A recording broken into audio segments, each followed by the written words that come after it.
welcome to episode 53 of the Endless Backlog podcast. I am your host of the number one amateur podcast as told by me, Gagan Deep, saying hope all is well where you are. Joining me today is actually only just Adam Wasdie. It's Adam Wasdie. One of these days you'll get it right. Wasdie. Do I always say Adam Wasdie? Yes, you have. Every podcast. It's kind of funny. Really? Yeah, it's the first time. I always thought it was kind of funny, so I just kind of let it go, but I figured I'd correct you since it's just me and you. No, we got nothing better to talk about. Yeah. Pretty much everyone's been super fucking busy lately because we're all been working and shit, and Phil's got a new jobs, and he's busy. William is finally getting ready for grad school, right? Ooh. Plus, he's got pack, and then this is like the busy season for Disney World, so he's been busy. And then Chris, who just got a new PC, has spent all his free time playing PC games. For the first time. Yeah. Well, not the first time. He's actually played Crysis before. He's not like Candy that played it on Xbox 360. No. Chris had, like, around 2007, had PCs. He's played World in Conflict, and he's played all of from like PC gaming up until 2007. Chris understands. PC gaming after that is like a whole mystery to him. Yeah, well, PC gaming post 2007 is kind of rocky, so I don't know how much he's actually missed. I feel like he's missed nothing. Well, when you consider PC gaming, like as far as like the big headliners, PC went away from that, but it got all these like under the radar gems. It got Wasdie games. Yeah. So a lot of this podcast will be Wasdie games, as we jokingly called them, but recently, out of nowhere, I've begun to just enjoy games that just happen to be Wasdie games. Like, we played PlanetSide 2 a month ago or two. A while back. I haven't played it a lot either, but like, it finally clicked with what was so cool about that game. I mean, I'm still of the opinion that game could use some kind of mode that's like a clean you win, you lose, but because the shooting mechanics are so good in that game. Yeah, it's one of those cases where they have really nice core fundamentals that keep you hooked for a couple hours. But when you get to the level I've played I think 30 in-game days at this point. Well, how many hundreds of hours or thousands of hours that is at this point, the shortcomings of that game really start to come out. So I could go on and bitch about that game, but it is a fun game. It's a pretty cool game. So basically, it puts a leg up on my boy Towers and his podcast, the GameUnder.net podcast, which I guess at this point I have to start linking because they put our logo on their website, which links to our website if I'm not mistaken. So we just have to probably do something like that on ours. I could even. I guess. I got some technical tricks I can make that easier. Really? Yeah, I guess. Yeah. All right. Yeah. I'm going to have to delete this part of the podcast, not get Phil Fogg's hopes up or something. But anyway, point is, they're finally playing... Tom's finally been playing the Platinum games I've been asking him to play. I'm like, please play Bayonetta. There's no way. Okay. I even have Bayonetta. Yeah. It's cool, like an anti-Wasdie game, and I own it, and I enjoy it. So, but Wasdie Games gives us a group of games that I know their podcast will not talk about, because Towers has been the worst PC elitist in forever. For as much of a graphics where he is, his PC is dated as fuck. Yeah, but, you're a graphic tour at core. You may not be able to afford the graphics, but you can appreciate them. Whatever, I guess. I still think, he spent money on a Wii U and a PlayStation 4. That's a waste of money when you could have just bought more PC parts. That's true. That's true. I'm not going to disagree with that. I mean, this isn't even like super bashing of those consoles or whatever. It's just I sincerely think like once you PC game, going to just the consoles is like ew. Yeah. I mean, I've got an Xbox One and a PS4, but they are secondary.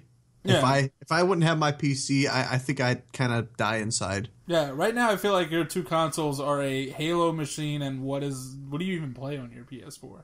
Ubisoft games. Really? Because fuck playing them on the PC. It's always a pain in the ass. Everyone bitches about how bad they are. So I'm like, fuck it. I'm just going to buy Ubisoft games on the console where they're meant to be played. Is that where you played Black Flag on the PlayStation 4? Yes, and I enjoyed I played that game. I clocked nearly 40 hours into the game. I did almost everything there is to do in that game. I loved every second of it. And yes, I know the PC version runs at 60 FPS and has slightly better graphics. I don't fucking care. It's a Ubisoft game. It's meant for a controller and to be played on your TV. You don't have to put up with that Uplay bullshit.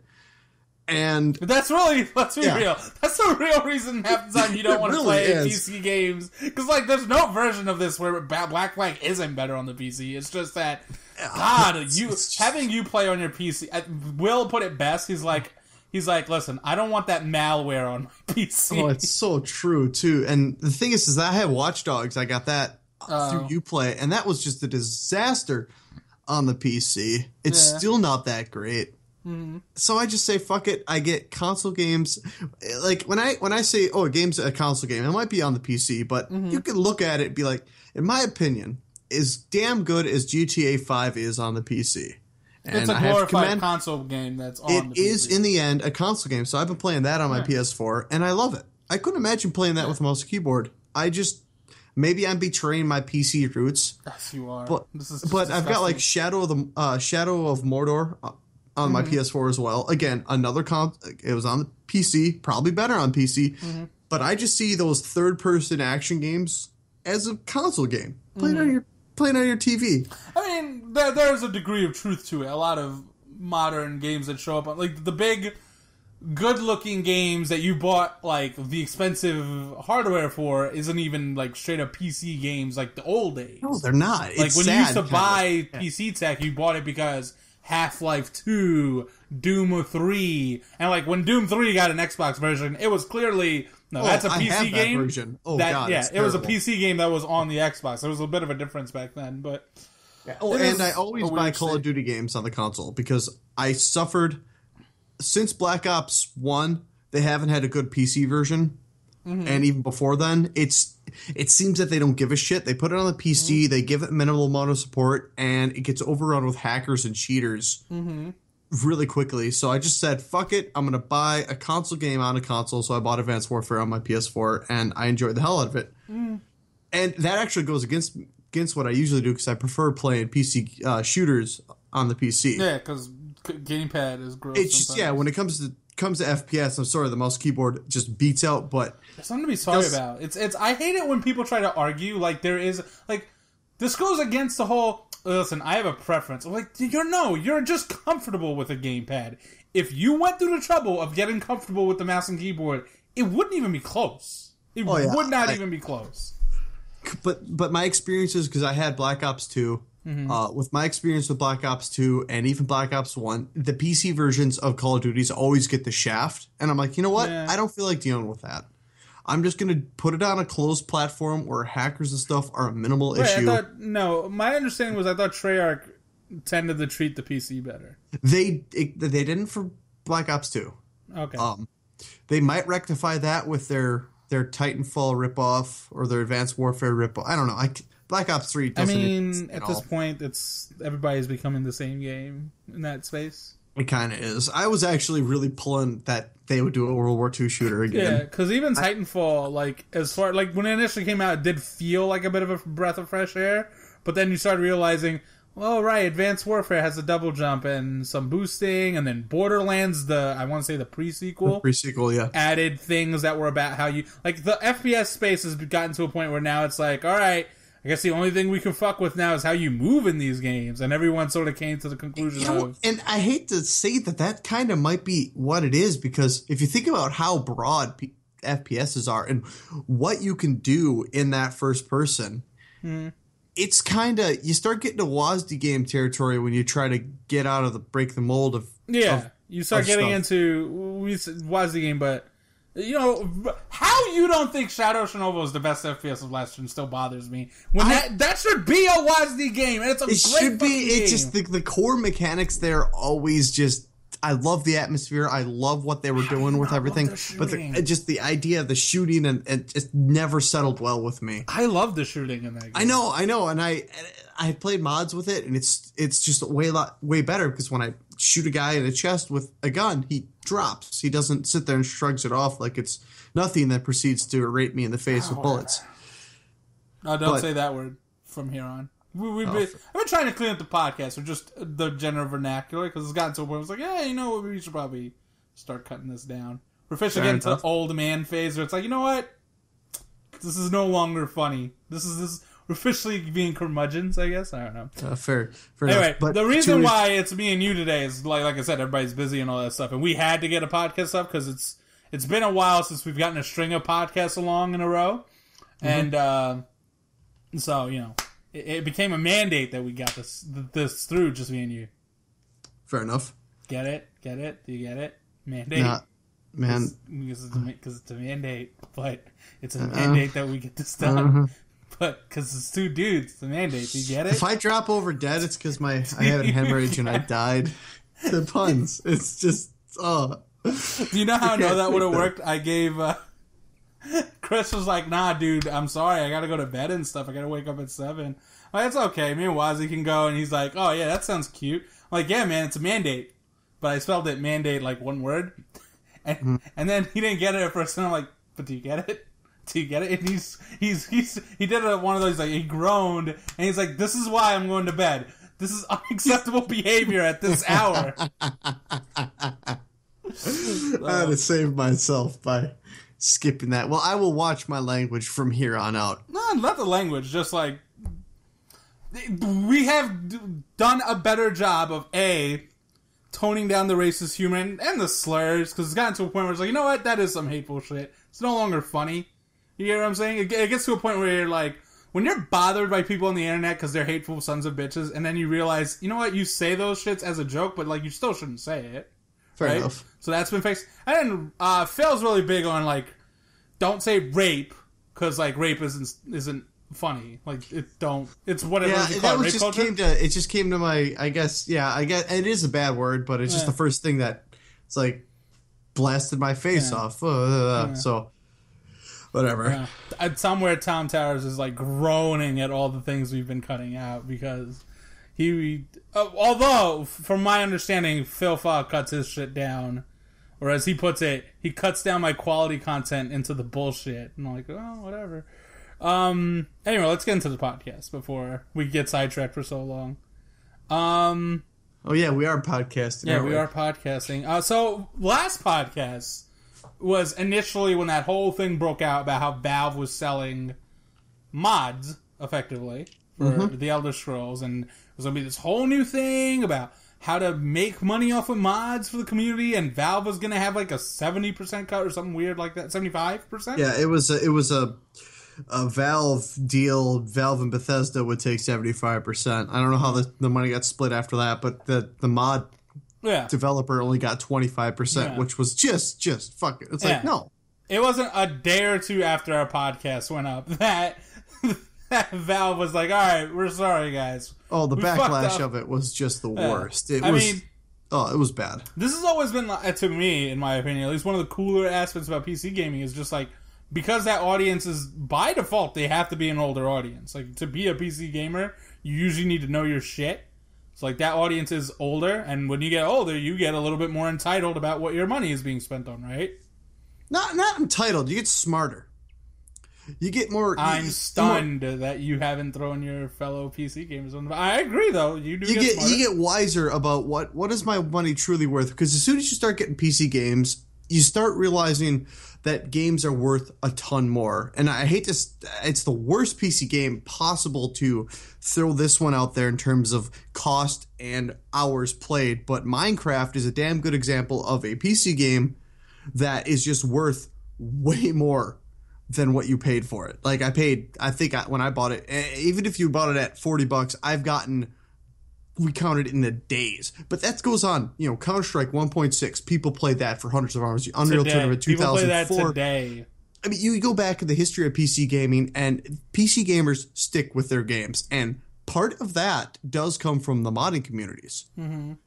But a lot of that just comes because the games are not built to just be replaced next year. Like, you buy a Call of Duty game, it's built to be replaced next year.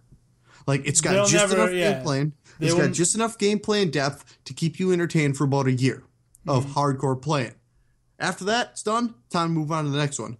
Something like Counter-Strike, or, let's even put in League of Legends and Dota, because those are the big up-and-comers that are kind of dominating that series now. Those kind of games, they were built just to be as long, long-term PC games. So you look at these titles and how much money you're spending, and you're like, that game's $50. Mm-hmm. Well, if I'm only going to get 5 hours of gameplay out of that, and I got 250 hours out of this other game, I don't think that $50 is worth it. So I hesitate to call them entitled, but at the same time, I've seen a lot of very entitled PC gamers, and mods are usually at the center of that focus. Yeah. And to be fair, but like I said, like they quickly backlashed against it, and Valve was like, all right, we need to rethink the strategy. Because there were aspects, I agree that the community should start getting some sort of money from these mods, because some of these mods are like impressive and do so much for the community, right? And here's the thing, is in the past, they have. Now, I'll go into that in a second, but I get where you're coming from. Go for it.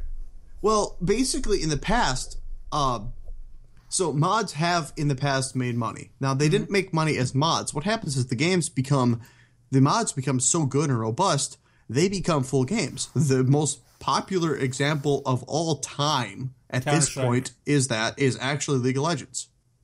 Sorry. Oh, right, yeah. Because that was built off of the exact same formula of Dota. Counter-Strike is number 2. I would say Counter-Strike was number 1, but given the just runaway success of League of Legends, I got to give it to that at this point. Yeah, well, I mean, I'd still say it's Counter-Strike because it feels like it's the first one almost. And it really kind of was. I'm sure there's better examples, but to my knowledge, I mean, like historically, I feel like there was probably a game or two. Red Orchestra 3. Red Orchestra was before. Yeah, no. That's just another example. Yeah, Counter-Strike. The game we've been playing a lot recently. That's an Unreal 2 game. Actually, Team Fortress Classic. That was a Quake mod. Mm-hmm. They ported it over to the Gold Source engine. Then it was packed in with Half-Life Game of the Year edition. I don't know if that... I think they also packed in... No, Counter-Strike was after that. So I think Team Fortress Classic was a mod sold before Counter-Strike. I don't know. Mm-hmm. I might be completely wrong, but it's all in the same era. That pre-2000s Gold Source modding era was the first time we ever saw, at least to my knowledge, I might be completely wrong about this, but it was the first time we saw a modification for Half-Life 2, or Half-Life 1, become full retail games. And I got no problem with that, because when you buy a full retail game, what are you getting? You're getting kind of a guarantee that this shit's going to be supported, that you're going to get higher quality content because you paid for it. Mm-hmm. And that is where this whole Valve selling mods things falls the fuck apart. Now, I am totally for modders having a route to be able to turn their content to monetizable content. But here's the problem. Valve's thing was you put it on the thing, you put it on our website, people pay for the mod, and then you unlock the mod, and then it installs like a normal mod. Right. There was zero guarantees that content would work forever. It's like, okay, so I just paid $5 for your mod. Bethesda patches Skyrim, it breaks. The modder ran away. Well, I'm fucked. Like that was telling the consumers, like you're go get fucked because you're not worth. We can't guarantee this mod's gonna work, but we'll take your money for it. So it was a bit.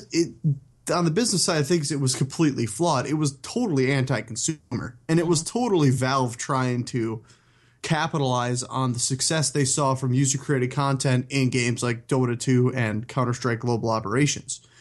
They have a very similar system, only it goes through Valve's official channels. This was eliminating the middleman and letting modders just say, okay, I got content. I think it's worth $5. I'm going to charge $5 for it. Just the whole thing just screams. The whole thing just screams anti-consumer. Yeah, it really did seem like Valve and Bethesda looked at it like, man, we could make some really good money off of this. Exactly. Yeah. Yeah, it was poor implementation, and I don't shed a tear that it's gone right now. It will come back. It's not gone. It's going to come back. It's being rethought now. Like, all right, we can't get away with bullshit. How can we make this? Yeah, there's money to be made there, and honestly, some of those devs, and I can honestly see because there's some awesome full conversion mods that have been made in the past, and there's been some great ones that have kind of never happened because people don't like working for free. Big shocker. Don't blame them. There's this big one right now in development called Skywind. It is the entirety of Morrowind rebuilt in the Elder Scrolls V Skyrim's engine. Mm-hmm. Every piece of art has been redone. They have decided to go ahead and voice act every single line of Morrowind. That wasn't even done in the original game. This is a free mod. And as you can guess, that shit has been kind of a difficult, rocky road for them. Because people don't like working for free. Now, if you would also incentivize it, being like, hey, if you can get this mod out, you could charge for it because it's going to be fucking worth at least $20 and pay yourselves potentially quite a bit, because I can see that mod selling in the 7 digits because it's that awesome. I mean, it's kind of interesting that Bethesda hasn't gone through the trouble of actually doing it themselves. You know what I mean? Like, that's... I don't deny the idea that a Morrowind built in the Skyrim engine like would not sell. No, it would definitely sell. It's just one of those things that Bethesda seems to be kind of a forward-thinking company when it comes to it. They don't like to go back and dwell on their old games. They like to make games in their universe, but it doesn't seem that they're willing to bring up old games, which is fine, and I respect them for that. We're seeing right now in this current console gen nothing but these damn HD remakes. Yeah. So that gets kind of old after a while, and I guarantee you this E3 coming up is going to be more HD. You think it's going to be HD remakes of the show? I mean, in rumors is already Microsoft is doing Gears of War 1. It's like, god damn it. Yeah, but that game's turning 10 years old. It feels like soon, like next year. Yeah, but apparently the rumor, it's the only one. It's not going to be a trilogy. It's going to be one. Yeah. You think that has anything to do with the fact that Master Chief Collection was such a disaster, technically? No, I think it's them. Technically, Master Chief Collection was a disaster. Financially, it was a fucking success. That's true. That's true. No, I said that's true, but I mean... Yeah. So, I mean, they're looking at the numbers here. Even 343... Hold on. Let's look at that another way. I think Master Chief Collection is like... Of course, its initial run was more than successful, but I feel like because, A, it's Halo, right? Mm-hmm. They expected to have better legs, which I think might have been below what they were expecting. Because I don't think MCC put up like those monster numbers you thought it would have. And the other way to look at this is like, if Halo 5 does less than expected, that can't all be Halo 4's fault, right? Not anymore. Yeah, some of that blame has to be the fuck up they had with MCC. Actually, right? I would put all the blame on MCC, because honestly, the beta I played for Halo 5 was fucking awesome. I enjoyed the hell out of that. I thought it was a lot better. Yeah, it was like, oh man, Halo's so fun when I actually get to play it. Yeah, and I thought the gameplay and stuff from the couple matches I played was a nice logical evolution the first time since Halo 2, essentially. Yeah. I like that. Problem is, 343's got Halo Master Chief Collection just looming over it. Like, it's been a year, and they apparently last week or the week before, they basically came out and said, yeah, this is a total fuck-up. Like, this is a failure. And yes, it is a total fucking failure. I like it because I like single-player stuff, but if you were looking for a multiplayer game on a Master Chief Collection, that has to be the biggest heartbreak. Yeah, it's almost like if you were really into Halo 2, you'd call Microsoft and say, I want my fucking money back, and I don't want to play your game anymore. And I can't blame people because it was that bad. It was that bad. Trust me, I was willing to ride it out way longer than I would for most other games. And I was like, man, they're just going to fix it. And once they realized, I was they're still having problems. Yeah, it's been 6 months or more at this point, and they're still having... That tarnishes 343's reputation worse than anything. And granted, it's not their fault, but as you said during your big rants, it's their name on the box. It's not their those name contractors. It's one of those things. Yeah, it's not those contractors they got. It's their name on the box. Yeah. Exactly, because if you're gonna put the blame on them, why didn't you put you weren't willing to put their name on the box, right? It was pretty clear that Microsoft was driving that one. Yeah, 343 was like, hey, we're trying to build Halo 5. We want to make this fucking awesome because we got a lukewarm reception with 4. Let's make Halo 5 I'm awesome. all for blaming Microsoft as well. My stance has always been this: if you're the one that's going to get all the credit, because let's be clear here, it wasn't Saber Interactive that was going to get credit for if MCC worked, right? No, it was going to be 343 and Microsoft. Yeah, it was going to be both of them. So they have to take the blame now because it's their fuck up. And I hate it too because fucking 5 looks awesome. I Yeah, don't know no, what they're listen, I don't know what they're doing with the story. I know the multiplayer campaign, the multiplayer demo was fun as hell, and everything they've released with the story content has been like, where are you taking this series? I'm cautiously interested. That's great, but it's like, is the game gonna work? Because you got a history here. Yeah, I mean, I think Halo 4 went off without a snappy. I think Halo 4 had some problems too at launch. Not really. No, Halo 4 was smooth. I think it was like post, like once, like a few months after, like it just in like Halo 4's launch was like the typical big game launch, right? Like it was a little slow. Sometimes the matchmaking was a little off, but otherwise it was smooth. Expect that when the servers get hammered. Yeah. Otherwise, I don't know. This whole mod thing is weird. The gaming industry's weird. I'm tired of remakes a little already. Oh, me too. At this point, I like one remake I am looking forward to is when they finally port Uncharted to the PS4, which is going to happen. I like Uncharted 2. I really do. I probably want to replay that game.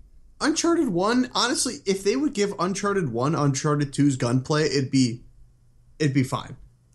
Would it be as exciting? Nah, but it would be a lot better. The biggest problem with Uncharted 1 is that it just kind of feels tedious because the gunplay is so weak. Improving the mechanics would mitigate some of its shortcomings, but then the other parts of it I still think would exist. It would at the least, whereas I think the original should never be called a good game, I would at least say it would be better than the poor or average game that I currently think it is. Because I think the first game isn't that good. Personally, I think the game is fine. Like, I think it's a great first entry into the series. It's not a particularly amazing game. But it's not this terrible game that some people say it is. I think it's pretty good. You play it once and you're done. It wasn't bad. I don't know. Uncharted 2 I think is pretty Uncharted bad. 2 is actually that pisses me off about Uncharted 3 how much of a letdown that was. Yeah, usually I think more people are let down by Uncharted 3 than 1. I feel like when you play all 3 of them back to back, 3 is the one that really gets like the worst reaction. Because I hadn't played 1 in so long, and I still think 1 is weak. Like, I actually played 3, and I was like, this is disappointing coming off of 2, but it's still better than 1. Yeah. That's what my mentality It had better core mechanics than 1. That's the problem with Uncharted 1. The shooting is just so... They were trying to differentiate themselves from Gears of War, because the comparisons to Gears of War... Yeah, it was Gears of War meets Tomb Raider. Like that's what that series was. Yeah, and I can get they were trying to not do that by making, I don't know, longer gunplay, a little de-emphasize the gunplay and want you to play a little more stealthy. But at the end, everyone just shot their way through everything. Yeah. And then you had the stealth mechanics in Uncharted 2, which were fucking hilarious. They were fine as like a compliment. That post-fucking train crash, I think I cleared that entire level without shooting a shot. Because it was so hilarious. That's the one downside of... Uncharted 2, that level was fun. Yeah. Back to mods. Well, now we're talking about Sony exclusives. I lost track. We definitely lost track where that conversation went. I was going to say the mod thing is... I'm glad that, again, the PC audience is so wild that they get shit overturned, because... They get shit done. We don't pay for Windows Live. Remember, that was a thing. Yeah, something like fucking Master Chief Collection on the PC, that dev would be closing its fucking doors. I don't think they would be closing their doors, but it would definitely be... Halo 5 better be kissing my ass for the rest of life. Yeah, because fucking Battlefield 4, when that came out, that was a mess. And it was such a mess that EA folded Danger Close and they turned it into DICE LA. They dropped whatever DICE LA was working on and said, fix Battlefield 4. They have a whole studio for over a year fixing Battlefield 4. Now it's awesome. So, hold on. Can we get into this? Yeah. It is currently looking more and more like Battlefront 3 is definitely happening this year with DICE, right? It's Battlefront, not 3. It's a big distinction to make, unfortunately. Star Wars Battlefront is definitely coming out. This is so fucking stupid. Most and definitely. Then Mirror's Edge, so far EA's timeline is saying is 2016. Doesn't that just feel off for a studio that's most recent game everyone remembers is the big broken mess? Yes, it does. Actually, I was surprised. I know they were allowed to make Mirror's Edge, and the thing is, though, if you think about what Mirror's Edge design is, it's not a multiplayer game. You do not need to put the amount of effort that you need to. Like with multiplayer games in the modern era, there are no such thing as a bad multiplayer map.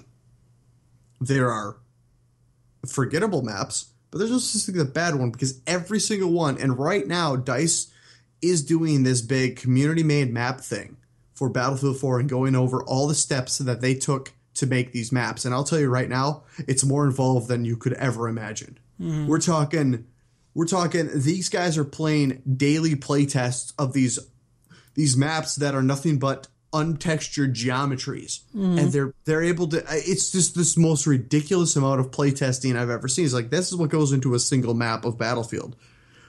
Single player stuff's a lot easier. Mainly because instead of trying to figure out what players are going to do against each other, you can guide a player. So a single player game, in my opinion, easier to QA. That said, it's still kind of a big challenge to make a good single player game. It's a lot of testing to make sure that plays very well. I know they've been working on this game since, E3 of last year? 2 years ago? They announced it? Yeah. But it still seems, given that they were still finishing Battlefield 4, and then they got Battlefront, which was a big deal. Mm-hmm. Who in DICE has been making this game? That's what I'm saying. Like, I don't know if DICE is that huge of a studio anymore. Well, apparently they are. I mean, you have a team, all they do is Frostbite. Yeah. Apparently DICE, then Sweden split into like three. One did the tech for the Frostbite, and then they have a smaller studio working on their own pet project because they're so up in EA's higher ups, they can basically say, hey, we want to do a pet project, and EA kind of has to let them do it. Because it's like, yeah, it's like, we want to do They're this. They're the one buttering our bread. We need to treat them right. Yeah, and which is fine. I mean, you get yourself to a company where you can say, hey, we want to do this. Let us do this. Because it's going to make you more money, but we kind of just want to do it for the hell of it. Mm-hmm. And then you got DICE LA, which was Danger Close. Kind of tragic on that studio. I apparently, you would think with the tools they have for Mirror's Edge, for the Frostbite engine, building the levels and stuff aren't going to be ridiculously difficult. Yeah. If you think of what Mirror's Edge 1 was, it's not a very complex game. Mm-hmm. It's a great game. Yeah. And I have a funny feeling that inside of DICE, they've been working on this game for a lot longer. Like they've been waiting it out until they can finally get free to do this? Yeah, they've been pet project here. Oh, we got a month of downtime. Let's work on this new level for Mirror's Edge, kind of thing. I think it's been their pet project since the first game. Mm-hmm. It's just EA never let them go full time with it because EA's like, hey, we need a military shooter every fucking year and stuff. So it's interesting to hear, but I think they'll be fine. It's one of those that I know that it's not going to just be catered to the general audience, that this is kind of a pet project of DICE. If it fails, it fails. They don't give a shit kind of thing. It's not going to fail because the first game was fucking sweet. If you make a logical increment on that, go more open world sandbox with it, and just generally improve the animations and feel the game, which the Frostbite 3 engine does naturally, it's going to be a better game, and it's going to be fun as hell. So, that's interesting, though. I agree. PT, the playable teaser, Kojima's last E3, we did this whole podcast, and I went on this giant rant on how I hate the death of demos, right? Because I'm tired of trailers and teasers being how we show a video game. Because like when I think of trailer, it works for a movie because that's what a movie is, effectively. But like a video game's all about feeling it, and then we're not showing demos and stuff. And then PT was like this great announcement of Silent Hills by being a demo. Like, you get to essentially play out the tone of what that Silent Hills game was going to be like, or could have been like, whatever. And that's tragic. I went on this beautiful thing on how PT is what more video game announcements needs to be. This game's cool. I'm so excited for Silent Hills.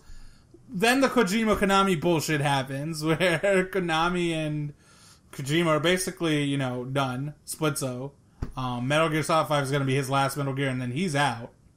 And then, for whatever reason, Konami is deciding that not only is Silent Hills canceled, which whatever, at this point, I've taken so many hits as a Silent Hill fan. That one hurts a lot, but it's so easy to swallow for some reason.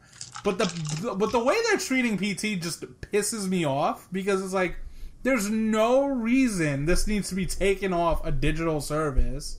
Because, I mean, it was free for starters. What's hard drive space? Yeah. And for whatever reason, they're just taking it off the thing, and now so many people are never going to get to experience it. Or, like, if you're someone like Phil brought up, even if you have the licensing thing on your thing, that doesn't necessarily mean you can download it again. Which, like, Xbox Live does that sometimes. Like, something gets discontinued, right?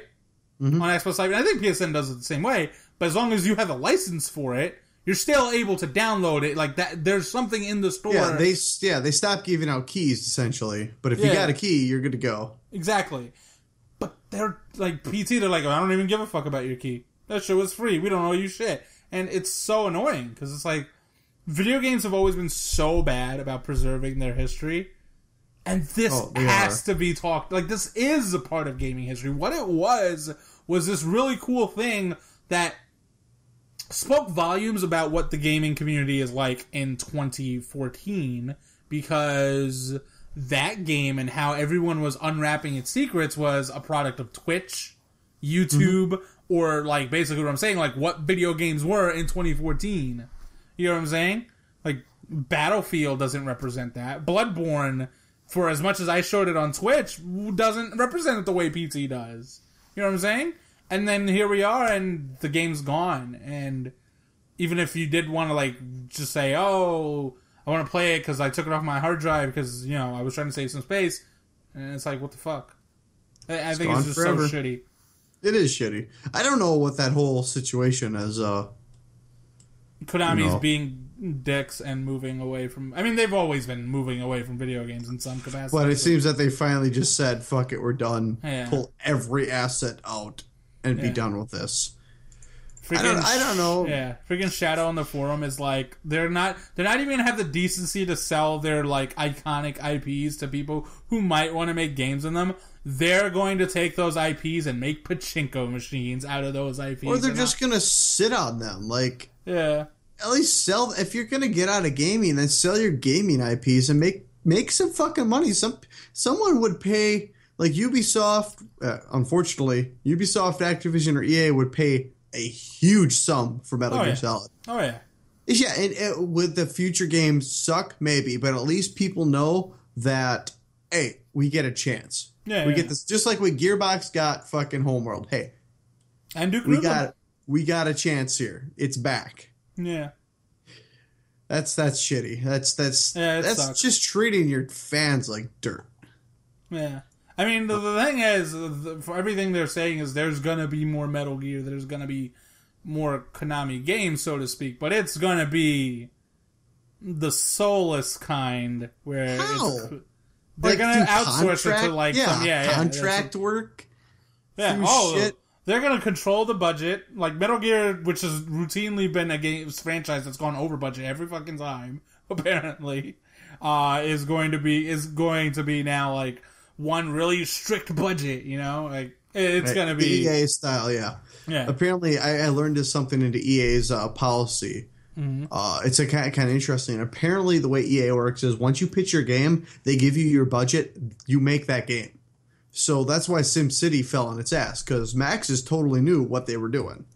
But they had pitched it to EA, they got their budget, you don't fucking change your shit. Now that this is the game you've said you're going to make this game. And it works for EA because it minimizes the risk. Right. But you get soulless games out of that. Yeah. And that would never work with Metal Gear. Like, Metal Gear needs to be fluid. You know, they have to be able to change shit on a whim. They have to be able to it's got to be malleable. If it's this strict set in stone, hey, you get, this is your budget, even if it's a hefty budget, this is your budget, these are your people you're working on it, we need this product in 2.5 years. Yeah. That's not going to work for Metal Gear at all. It's never been what's made Metal Gear special. Like, Metal Gear is not special in like, everything just works together. Because sometimes Metal Gear just does things and it fucking sucks at certain things. But the beauty of Metal Gear has always been that it's been so ambitious and so creative at times that Like, it doesn't matter the few times it completely falls on its face. It's the parts when it completely knocks it out of the park or what makes those games memorable. That's what the risk they take. They're fluid. They're doing what they feel is right. They don't focus test it to see if it is. They just roll with it. Well, they don't focus test it, but they probably have someone play testing it a lot. Yeah. They're just sitting there making sure it's not shit. Yeah. It's like, okay, that section's not the greatest, but we can make it up with this. If we had unlimited time and money, we'd go back and fix it, but we fucking can't. So the people will just deal with it. At the same time, the highs and lows kind of define a good series. If you're just constantly high, you get expectations that can't be lived up to. Zelda. Exactly. You had all these string of excellent games. Yeah, nowadays I feel like anytime Zelda comes out, it's always held up to Nintendo in general. We always talk about it. They're held to a certain standard because that's the bar they set. Yeah, they set a bar so unreachable. But Metal Gear standards, the high bar. But it's also been checked internally. I've heard some things. I'm not a big Metal Gear fan. The only couple I've played were MGS 3, 4, and I played some Peace Walker. I have two. I have one somewhere. I've played them enough to know that it's up and down with that series. It's kind of a roller coaster. When it's good, it's great. When it's bad, it's funny. Yeah. Like when Raiden's covering his junk and you get these, but it's memorable bad. It's B-movie bad. It's not. Camp. I want to forget that this ever happened. Yeah, it's never like. It's never like just groan-inducing bad. It's like, this is so dumb. I'm there. I'm there. Yeah, and that's good because the series identifies with that, and they're very self-aware. This is what I am. Yeah, something very like joyful about it. And that's great because you get something. Let's say Call of Duty is the worst example. I mean, there's just no humor there. They're just maybe I'm missing it, but they're just super serious all the time. Yeah, they don't even stop. I agree. They don't even stop back to be like, hey, this is kind of fucking ridiculous. Let's make fun of ourselves. Yeah. Which is kind of why I liked Battlefield Bad Company. Because that's exactly what it was. Yeah, it did feel like they were trying to bring a bit of, like, humor to all of it and not, like, just bury it under, like, this super serious, grim shit. I just think Bad Company 2 was maybe a bad direction for the campaign because it felt like, okay, you're dissing something that you're dissing Modern Warfare by doing exactly the things Modern Warfare does. Yeah, I think the writers were disconnected with the gameplay guys on that one, unfortunately. I can go into a longer podcast about that one, but it's a very interesting situation because the first game did not have that. Yeah. The first game you invaded a country kind of by yourselves, and it was fucking hilarious. And end up with mad gold at the end, yeah. Oh, and it was freaking hilarious. The whole thing is just like, god damn. 2 was just like EA is telling them, hey, make it more like Modern Warfare. That sells. And DICE I is feel like that's. I don't know why DICE went out of their way to like separate Bad Company. Like what they should eventually do with Battlefield is like the Battlefield multiplayer is what you think of Battlefield multiplayer, right? The big thing.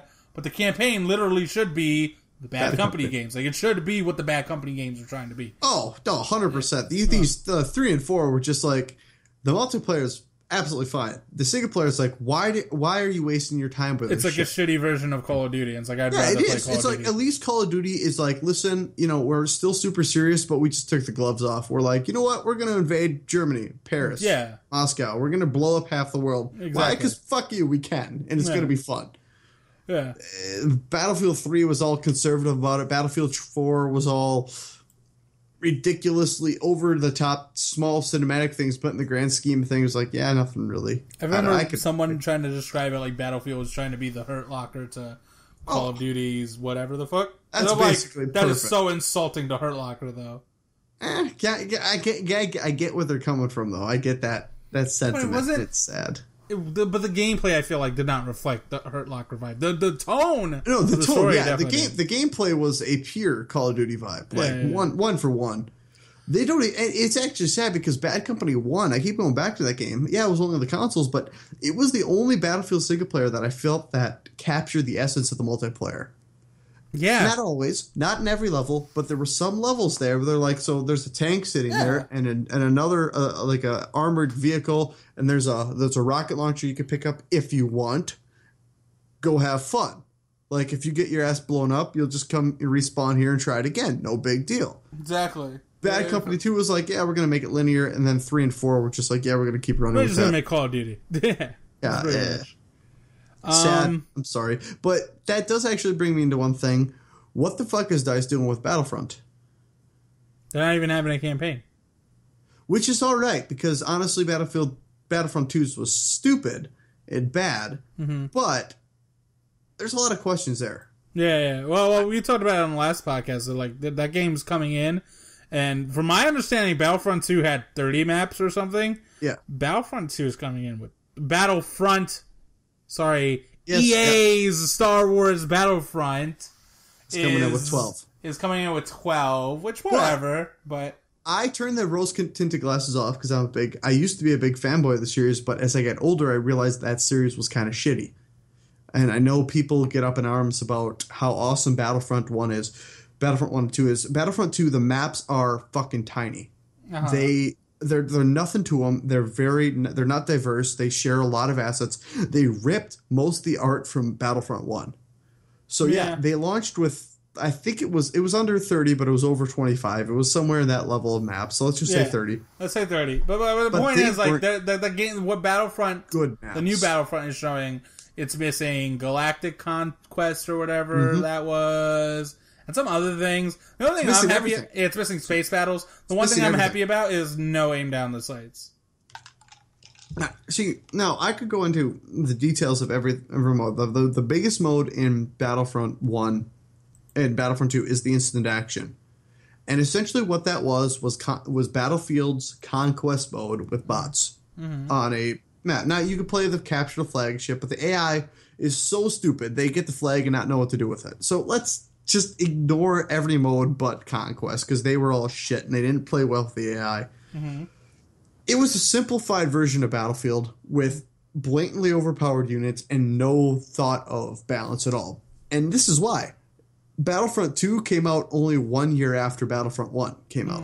People don't know that. They think it was this big thing that, you know, they try to improve on every aspect of it. No, it was a fucking cash-in. It was a straight-up fucking cash-in on a very successful game. And it was bad. Even at the time, Battlefront 1 and 2 didn't score very well. And that was in a time where... Yeah. Look, I mean, we're talking... I'm going to look that up. I want to look that up. They're not You're bad. all going to have to deal with my typing. I don't give a fuck. They're not bad, but they're not terribly good. They're a lot worse than you would think based on people's reactions. You know, they think, oh, they're so awesome, so awesome. All right, I'm looking at Battlefront 2 right now. On the PC, a 78. Which is... On the PlayStation 2, an 84 is not that bad. I mean, whatever, time out. That's actually a really good score. I'm just saying, an 84, I'm not looking at that as like some massive, like, underselling. It's not this. It's not that perfect, amazing game that everyone says it was. I mean, and if anything, 84 is generous as hell. Even at the time, I was disappointed by the second game. It just felt... it just wasn't all that great. But what DICE is doing is they're trying to actually salvage the series, because everyone right now, it's funny, on the forums and everywhere I see, everyone always is saying, oh, DICE's new Battlefront is just Battlefield Light. It's like, did you play the first two games? That was exactly what they were. Yeah, it was Battlefield 19. They didn't even care. They called the main game mode fucking Conquest. Yeah, right exactly. from Battlefield. I was like, so this insult, like, oh, it's just gonna be Battlefield. It's like, well, that's the fucking series has been from day fucking one. Exactly. It was poor man's Battlefield, if I remember right. Yeah, it was that big was time true. Poor man's. This is one thing that is true. I do remember the PC crowd being ahead on this and just saying, like the only thing cool about it is the Star Wars part. The actual multiplayer is a poor man's version of 1942, and then eventually Battlefield 2. Yeah, because Battlefront 2 came out in 2005. Those graphics, look at them, for 2005 are hilariously bad. Like, considering Resident Evil 4 and Shadow of the Colossus and God of War came out, yeah. And that was for the PS2 version. On the PC, you had Half-Life 2, Doom 3, Far Cry. Oh, yeah. And Battlefield 2 at that point. And that was Battlefront 2, looks like some N64 game. It's like, okay, you fuckers are... You could tell they just cheaped out on the game. Yeah. So, basically DICE looked at this game they had to work with, and they're like, we have to throw it all out. There's nothing salvageable here. You have this really shitty version of Battlefield with... I don't think it's a matter of salvageable, but they looked at it, like, their wording is they looked at, all right, what was Battlefront? Like, what was the essence of Battlefront? And let's capture it. Yeah, it wanted to be like the movies, but when you played these games, you played like Battlefield. So what they're trying to do is they're trying to make these maps, and I'm skeptical because I have a funny feeling it's just going to feel like Rush for Battlefield. For Battlefield, you get a linear set of objectives, and you flip flop and try it again. And I'm very afraid that's what it's going to be. That's my biggest concern. But what they're trying to do is basically all 12 of these maps. Their main game mode is a very highly specialized version per map. Like the Endor map, there's a couple Endor maps. The one they've actually shown apparently isn't the one from the movies. It's kind of a different one where they have an AT-AT, and it's not, you can't control the damn thing. You just get in it and turret while the guys have to try to take a command post and blow your ass up. Very, very Rush-like. They have to detonate an MCOM, blows your ass away. But what they're trying to do is script it to make it feel like you're in a battle in the movies. That you're not just taking these arbitrary objectives across the map.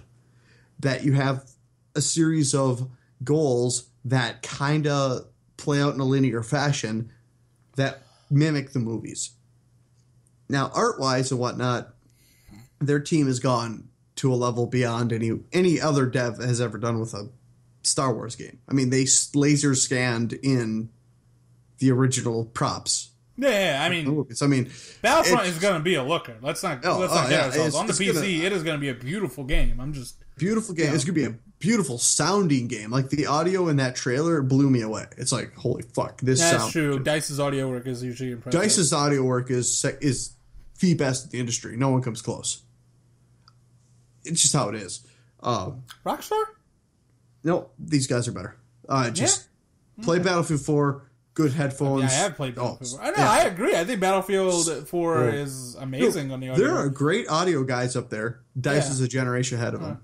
Yeah. I say that with confidence. The only people that I think are going to come close is the guys making Star Citizen, and that's only because they have a massive fucking budget, and they said our goal is to beat DICE. Like, they didn't say it verbatim, but they heavily implied DICE is the best. We want to beat them.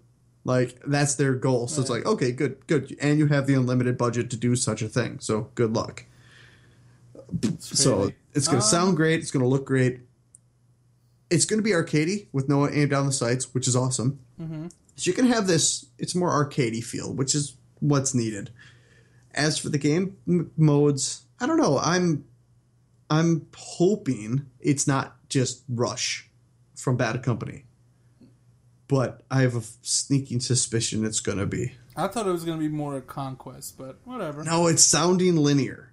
Linear objectives, which there's an advantage of that. You get to script it out and make it feel more like it's from a movie. The disadvantage is it's linear. Yeah, it's less interesting.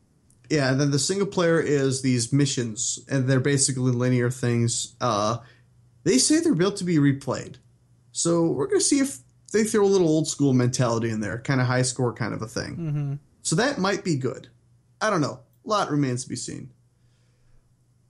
The only thing I don't have any faith in Dyson is their QA. After Battlefield 4 and that clusterfuck, I don't care how good their gameplay is. If that game comes out like Battlefield 4 did, fuck them. Like, that's inexcusably bad for that kind of a game. So, that's my biggest... I think my biggest two worries are it's going to be too linear.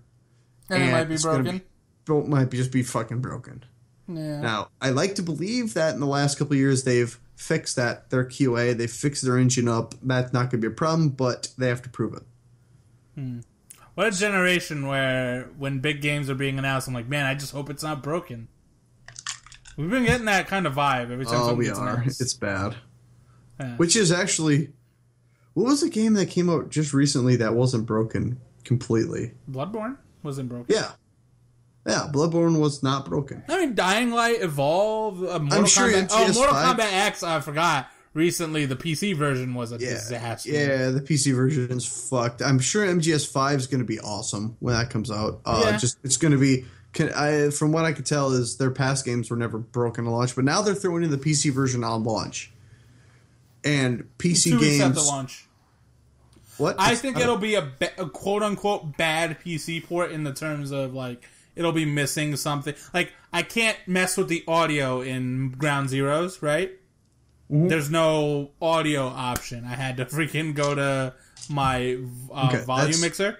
And that's just maybe a early build of the engine problem that they addressed, but it's definitely worrying because they haven't done PC games, and as much as people love the PC, it's the most difficult platform to do QA on because you don't know what your audience might have. Yeah, you have to set a minimum requirements, and then you have to deal with everything above that, and that's a lot of shit that could go wrong. That's a lot of different components. That's the weird scenario where does your game work with their stupid headphones? So personally, if I get Metal Gear Solid 5, I'm getting it on the PS4. That's a console game in my opinion. And Phil are shitty human beings who are buying it on PS4 because they're not waiting the 2 weeks to play it.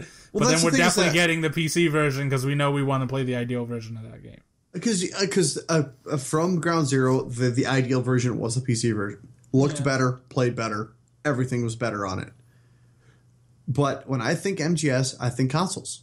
It's one of those, I'm going back to my Ubisoft thing. I think Ubisoft, I think consoles. Same with MGS. I think I'll have more fun and I'll play it through on a console before I'll play it through on the PC. And your placebo effects, man. It is a placebo effect. It's totally mental. It's totally mental because I'm like, there's no version of this where the PC version doesn't. Don't get me wrong. I totally get where you're coming from in terms of like a bad port or something, but I don't know. It's a mental thing. The game's a fucking console game. Play it on a goddamn console.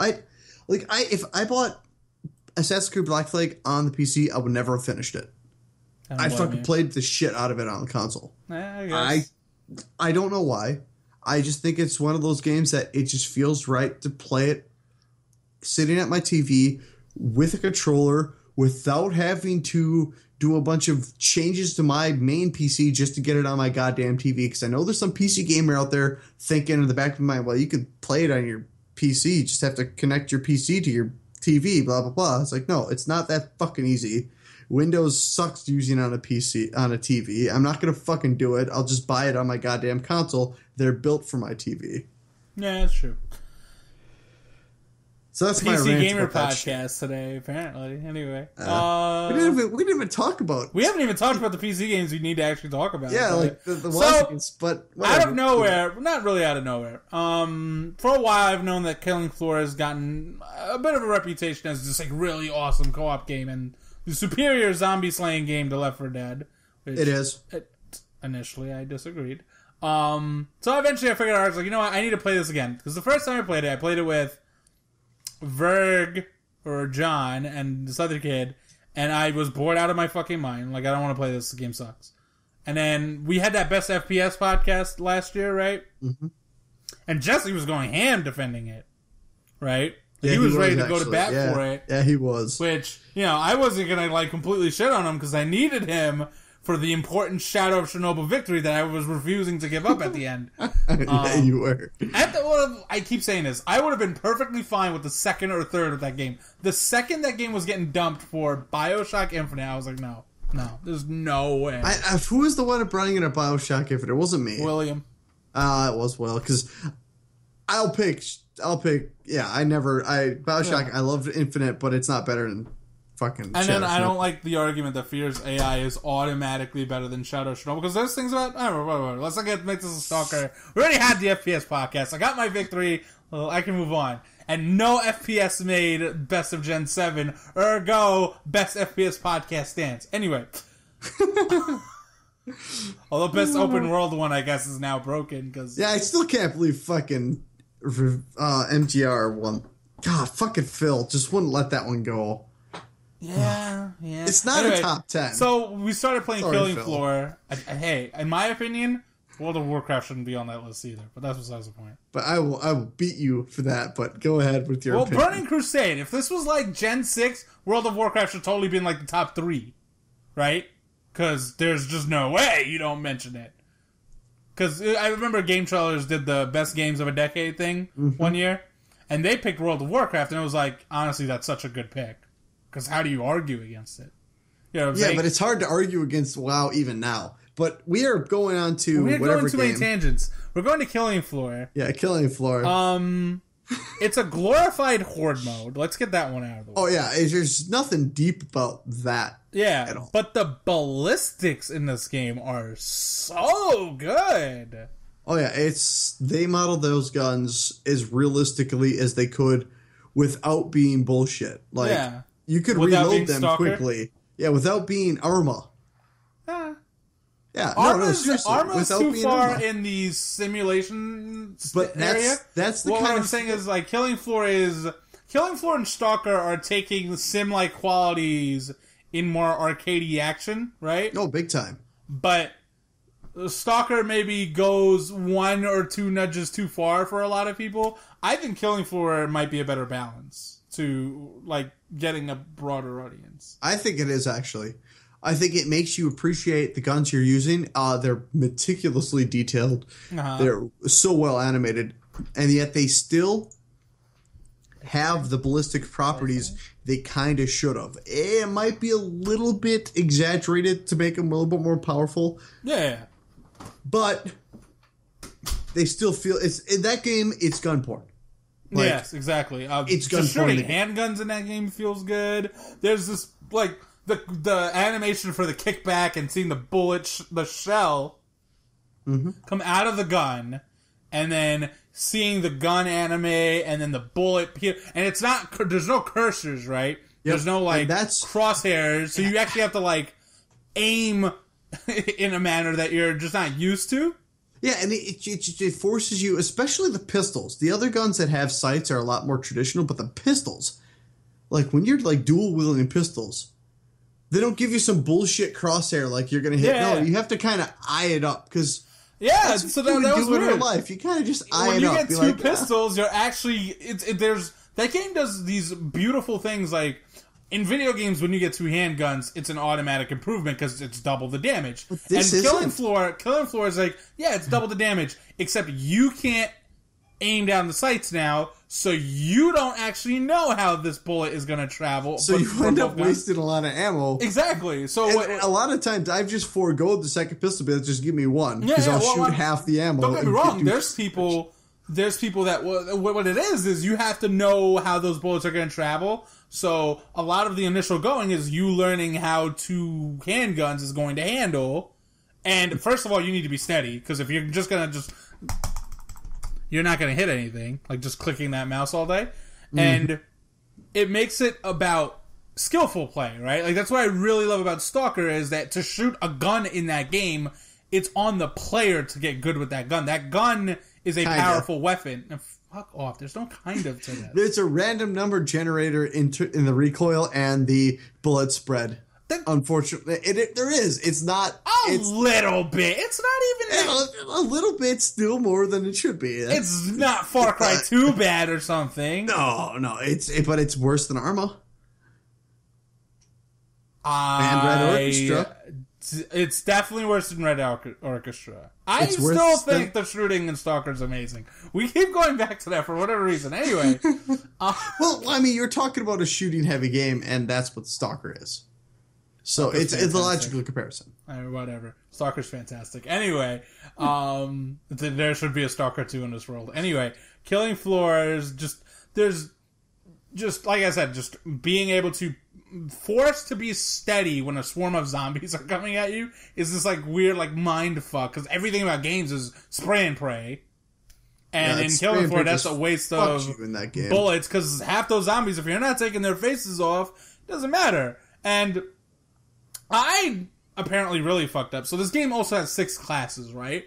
And I'm relatively noobish at the game, but Sharpshooter is apparently a headshot or bust class, and everything about that class is supposed to be when you really understand Killing Floor, that's when you play Sharpshooter, right? Yeah, and you've been playing it as that's the only class I've ever actually played. I've been learning that game while playing the class. It's like all about being skillful. So, because like the second I played a little bit of Commando and saw how quick it was to get a machine gun, I'm like, yeah, no shit, Verg, you're leading the pack in kills. It's not hard when you actually get a commando. gun. I was like, I have to, first of all, wait forever until I get a crossbow, right?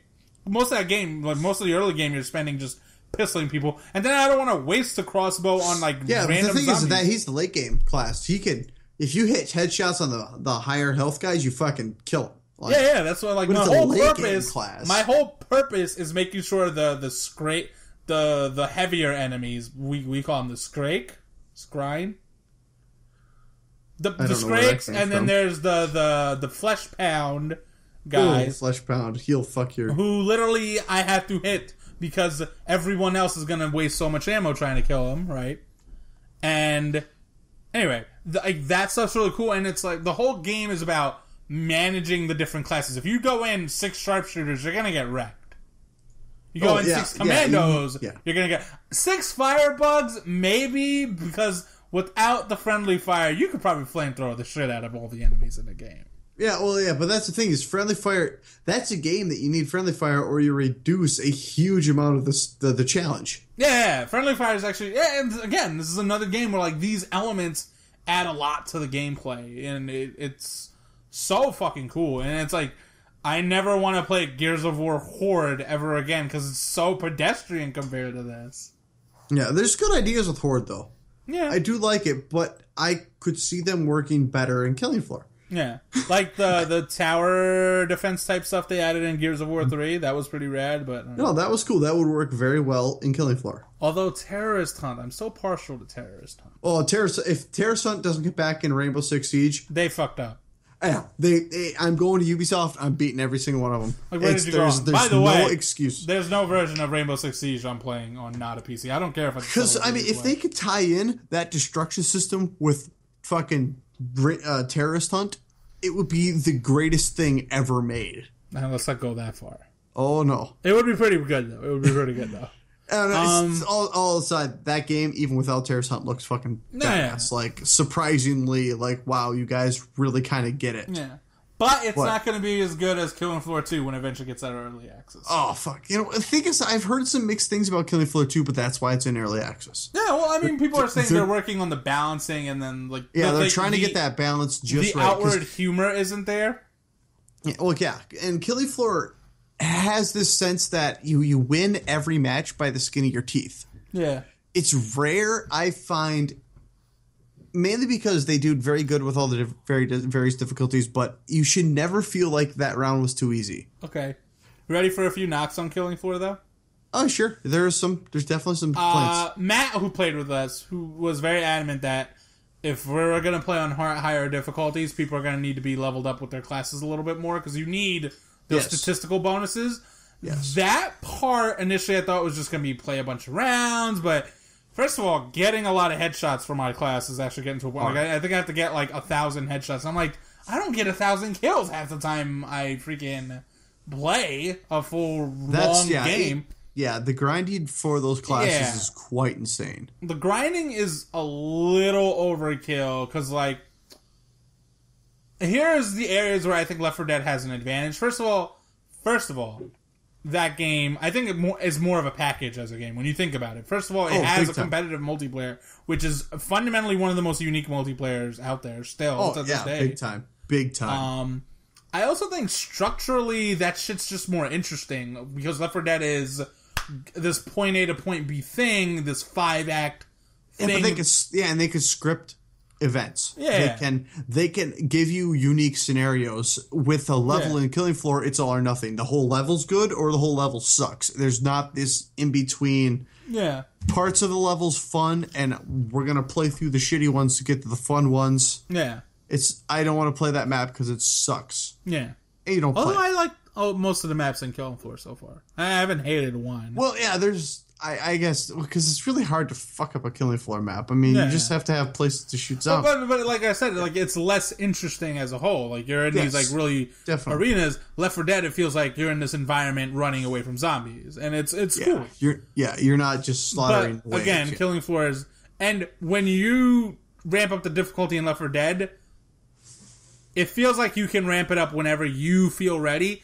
I feel like with Killing Floor, you might be ready skill-wise, but you just might not have the class necessary Or you might not have the communication. Let's be honest. You crank that up. If we're not talking like legitimately, like we got to do this, you ain't gonna hook up those rounds. That's the truth. When I play with my friends from Planetside, we played on a higher difficulty, and if we did not communicate, like this map, we're gonna go here, we're gonna fucking seal off these 2 doors and follow them. We didn't do that. We fucking died. Yeah. My whole mentality has been like, when we play, we need to start getting it into groups. Like my whole thing has been, all right, I should say, like, Verg and me need to communicate. Whatever. You're right, though. A lot of that game is way deeper than I thought it would be, and it's awesome. I'm really excited for Killing Floor 2. Yeah, me too. I think, technically, the game uses Unreal 4 and has a dynamic procedural gore system. And that blood is so good, though. Oh, my God. Awesome shit. So, production values-wise, Killing Floor 2 is going to kick ass. Balance-wise, I really do hope the devs, and it's Tripwire, so they've got a kind of a shoddy history with this, but for the most part, they usually pull through very well. They better listen to the people, be like, you know what? Maybe we went a little too casual with it, because that's what I heard the first round complaints were. It was a bit too easy. Some of the good parts that you were talking about with the uniqueness of the guns and how you played it kind of got de-emphasized a little bit. And you could spray and pray your way to victory. That was some of the early complaints I saw. But the fact that it's in early access, it's Tripwire who had fixed broken games. Like when Red Orchestra 2 came out originally, it was shitty broken. They fixed that game to a really good. So they've got a history of fixing their mistakes. I think that's why I'm holding out, because they're not going to release that shit until they're ready, until they got enough people saying, yeah, it's good. I think if any developer out there that could take serious advantage of early access, it's Tripwire. Because what they did with Red Orchestra 2 is almost unforgivable if they wanted to fix it. Like, that game pissed me off. And it pissed everyone off. It was not a good game when it launched. It's a great game now. If you like those more hardcore military sims. Wasdie games. It's a Wasdie game. It's a straight up Wasdie game. I was going to say, Killing Floor 2 is one of the first times I've been real... That and Toxic have been one of the few times where I'm like, man, I really want to forego this whole no buying early access rule. You got to watch it, though, because you got to... With these arena shooters coming up, you got 3 big ones. Toxic is one of them, but that was the first one. The big one that's probably going to win is Unreal Tournament. Unreal Tournament's looking like the real deal, though. Yeah, and then you got Cliffy's Bees game... That one's a question mark because it's free to play. It is, and we haven't seen anything of it, but at the same time... It's Cliff Bleszinski. He knows how to do it. It is. He knows how to make good games. As much as he's an asshole, he knows how to make good games. I actually don't think he's an asshole at all. He kind of comes off of that. I think he's just got a level of moxie that people don't... He's confident, is what I would put. He is very confident. It comes off as asshole. She's probably a fine guy in real life. I think he's delightful. A lot remains to be seen because Nexon is publishing that, and everybody's like they're and really that's like shitty. That's the first strike against that. Like, oh fuck, but who knows? Maybe they fix. Yeah, maybe shit. He's got more leeway than the random devs Nexon works with. Otherwise, Killing Floor 2, man, that game is looking rad. Yeah, when it comes out. Yeah. Bye. Oh, one of the guns in Killing Floor 2 is awesome. The medic gun, or one of the classes, they have a specific gun that you actually, as the round progresses, instead of buying new guns, you buy an upgrade to yours, and it just morphs in your hand to a different kind of gun. That's awesome. It's really fucking sweet. Reason why Killing Floor 2 is runner-up to Metal Gear Solid 5's Game of the Year status is apparently it has a sledgehammer with explosive rounds. That is such a cool fucking idea. That's right? a Dead Rising 2 kind of a thing right there. I know, it's so awesome. That's fucking sweet. I haven't seen anything that's gloriously stupid since freaking Bayonetta had bazooka tonfas. Let's get to one of your games. City Skylines. I want to talk about City Skylines. So this late in the podcast, because it's already running out an hour 20, and it's just me and you. I mean, hey, they wanted 2 hours of Wasdie game content, man. Right. You don't know the next time I'll have you on for Wasdie games, man. That's true. That's true. Let me tell you, I keep telling Ben, I'll let you talk about Monster Hunter 4. He's been on like the last 4 or 5 podcasts. I have not let him say shit about Monster Hunter 4. Fair enough. Okay. City Skylines. The most recent SimCity was a disaster. Oh, big time. And actually, that's the reason why City Skylines got the funding. Yeah, and look at where we are. That's what I'm saying. Yeah, that game shit the bed. So SimCity shit the bed. Paradox said this developer that had only made mobile games before. They said they pitched an idea for a city builder. Paradox said, "Hold on, we'll see." And so they put it in their business limbo, and then said, "Okay, green light, make it," because there's a hole, there's a gap. Because SimCity, despite it being shit, sold very well, and people were pissed. They should be. Bad game. City Skylines is the city builder. There's not a better one. It does everything right. Yet it keeps it simple. It's a beautiful foundation to work on. I don't know. It's hard to explain, but basically every check off of a city builder that you want as a legit city builder. None of that SimCity, I like to build a city, then destroy it with a natural disaster bullshit. That's not a city builder. A city builder is a little more dry than that. I hate to say it, but that's what they are. They're all about setting goals for yourself. There's not a way to win the game. You don't have a series of objectives you have to accomplish, and you get to upgrade your shit.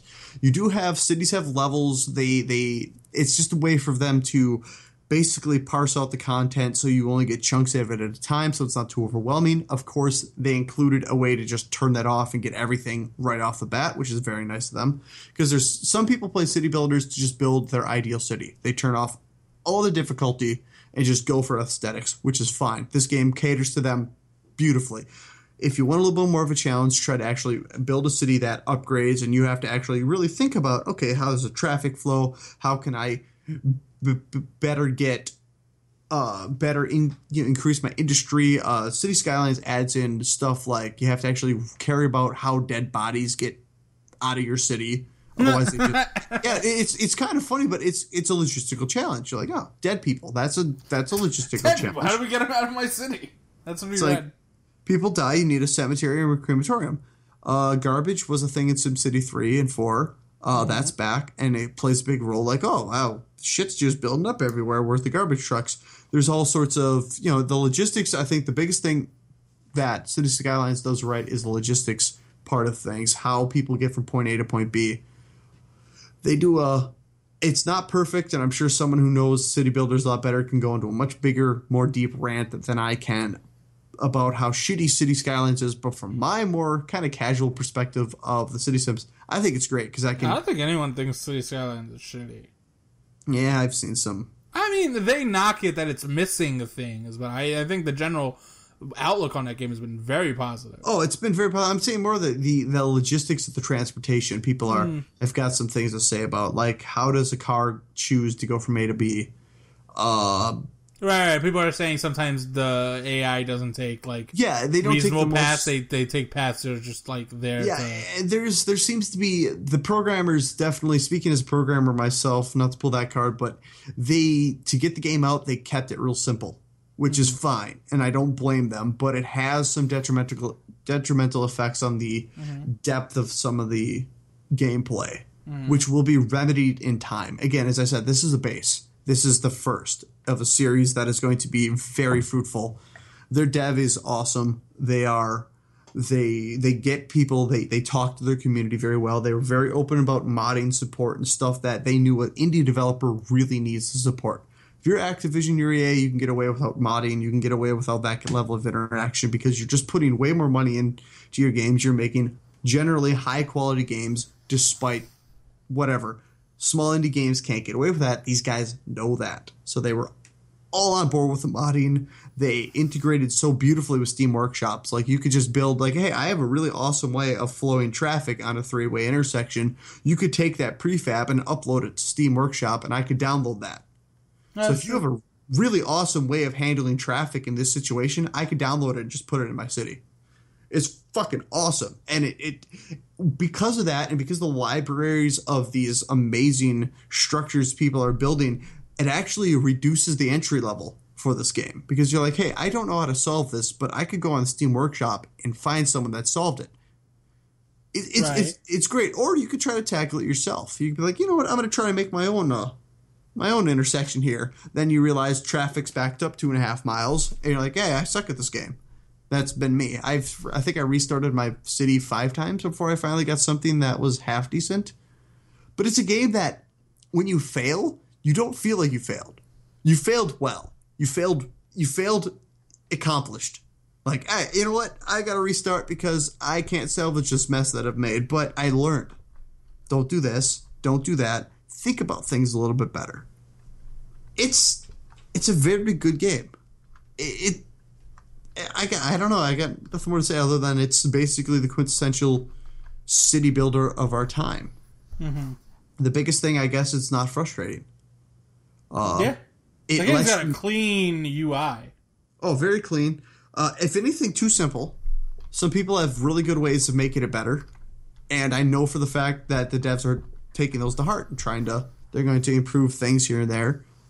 But for the most part, it's really easy to find out why shit's, or at least to see what's wrong.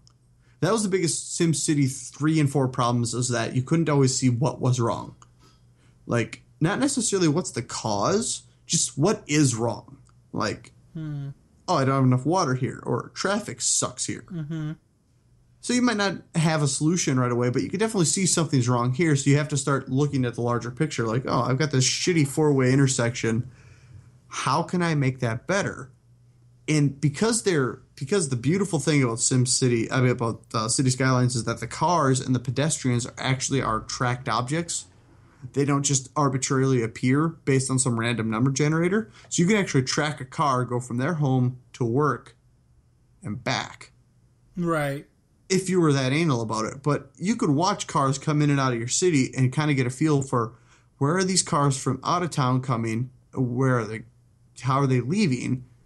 And if you start looking at the larger scales of your cities, you get a good idea of how to manage that traffic better, how to manage the zoning better. Like I've got this industrial area. It's kind of off the beaten path, and I don't want to have to force people to go on a bigger highway. Maybe I should move it.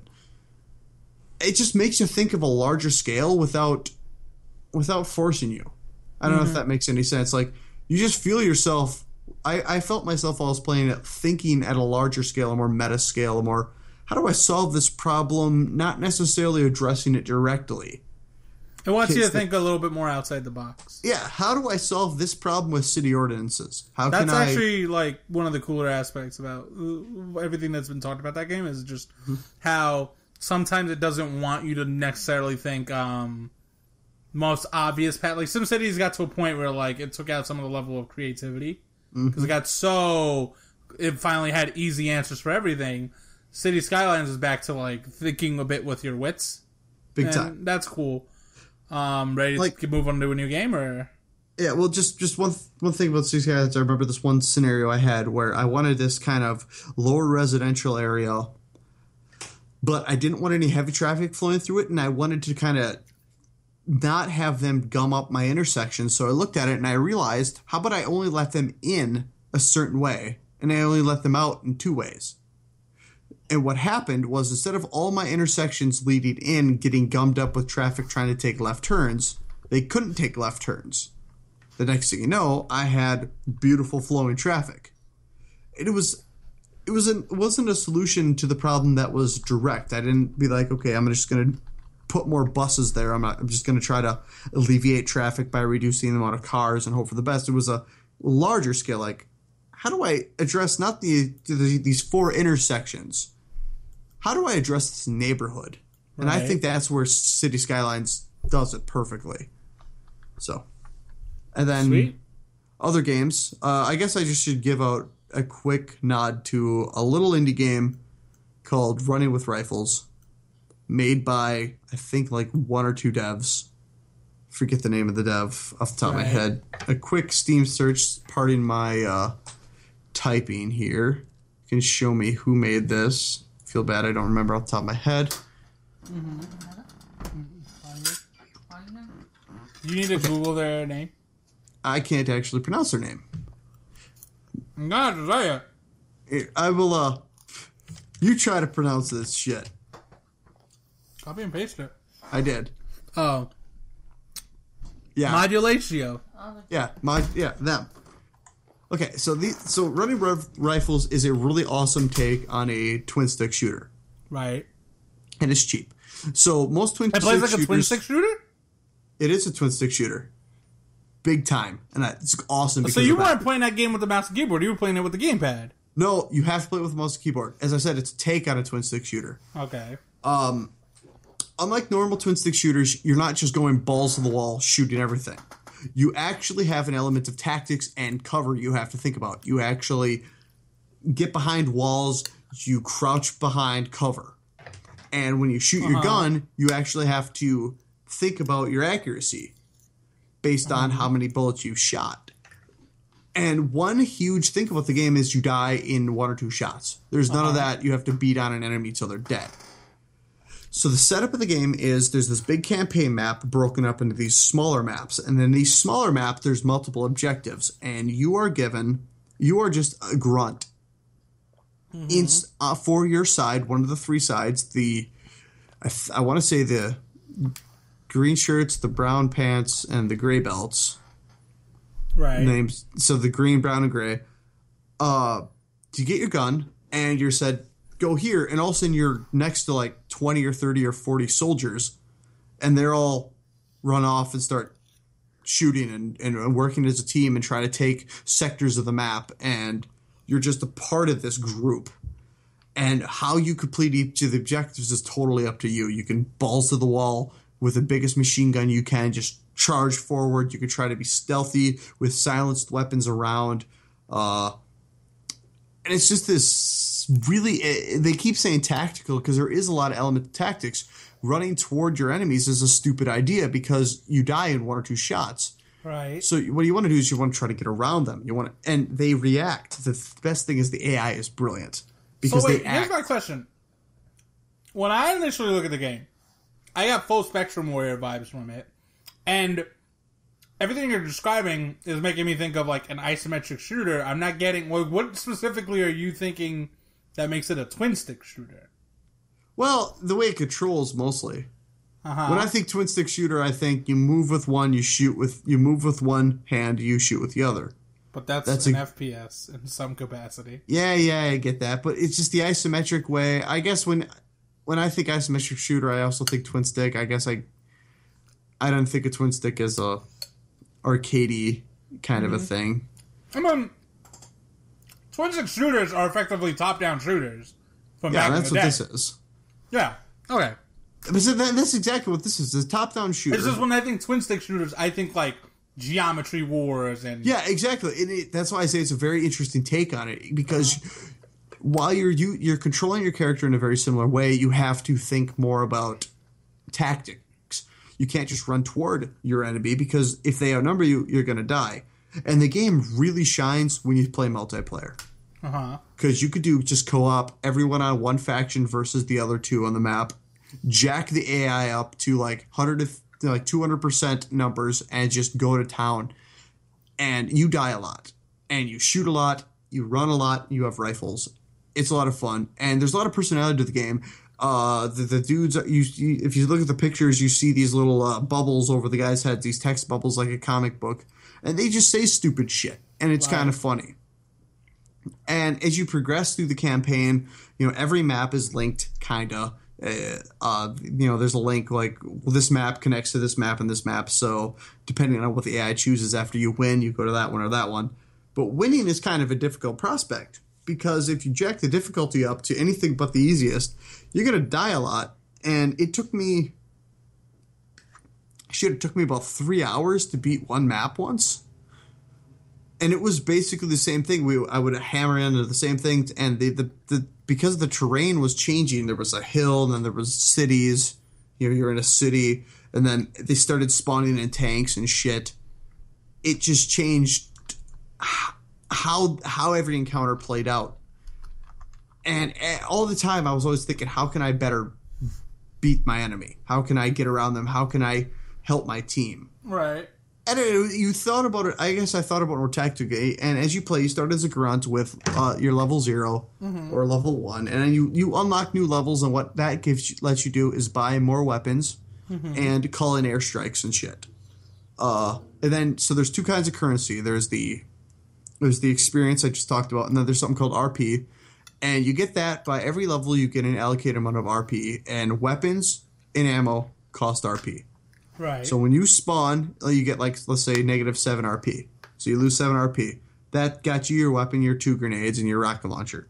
That's great. Now, you can gain RP through 2 ways. One way, as I said, you just get a new level. So you get a level, boom, you get 400 RP. Another level is AI spawns with special stuff. You kill them, they drop that loot. You pick up that loot and bring it back to an armory and sell it. Boom, you get, let's say, that pack of cigarettes worth 50 RP. That porno mag worth 200 RP. You know, just like MGS, they drop porno mags sometimes because they can. So that's kind of cool. And then every once in a while you run into a special AI guy where he's carrying a special weapon. You can go pick up that weapon because if you kill a guy, you can pick up his weapon. So you get all these elements they play together, and it feels like when you're in a big fight, you feel like you're just a grunt in a big war. Like there's none of that. I'm fucking Master Chief and I'm winning this war. No. You definitely have a noticeable impact. But you're not the end all. And that's what really sets the game apart. And it's a lot of fun. That's awesome, man. It's the perfect kind of game. It's only $15, first of all, and it's a perfect kind of game to play for like 20 minutes at a time. That's pretty cool. So since you basically have like oral reviews of City Sky, have you beaten Running with Rifles or no? No. That's not a game you can beat. It's a Wasdie game. You don't beat Wasdie games. You don't beat Wasdie. Wasdie games have no ending. They just go on forever. Yeah, Mountain Blade, Total War. Well, you can beat Total War. Elite Dangerous, Star Citizen, Guild Wars. They're Wasdie games. You don't beat Wasdie games. Those are my oral. I want to say, let's save Guild Wars 2 until I eventually actually start that game. Oh, you're in for interesting...